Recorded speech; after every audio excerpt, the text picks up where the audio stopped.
వెతికాడు.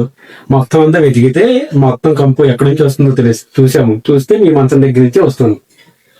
పాపం ఆ మంచం దగ్గర నుండి ఎందుకు వస్తుంది? ఆ నా వాసన మంచం నేను ఎంత జాగ్రత్తగా ఉంచుతాను, అంత నీట్గా భరించలేక ఉంచుతాను. అతను వర్క్ ఫ్రమ్ హోమ్ అతను ఎండకి వెళ్ళిపోయాడు. ఎండకు కాదయ్యా, అది అది మీ భావన. అది ఎండకు కాదు వెళ్ళింది ఆయన. వర్క్ ఫ్రమ్ హోమ్ పెట్టుకుని ఈ అతను వాసన ఎండకే వెళ్ళాడు, ఏసీ లేక.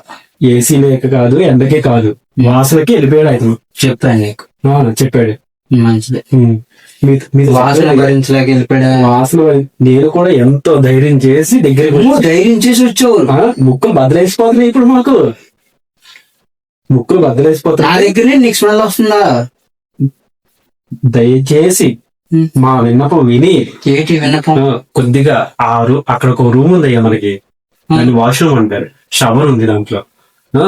దాంట్లో వచ్చి మనకి గీజర్ ఉంది, లైట్ ఉంది. చక్కగా వెళ్ళి తలస్నానం చేసిరండి.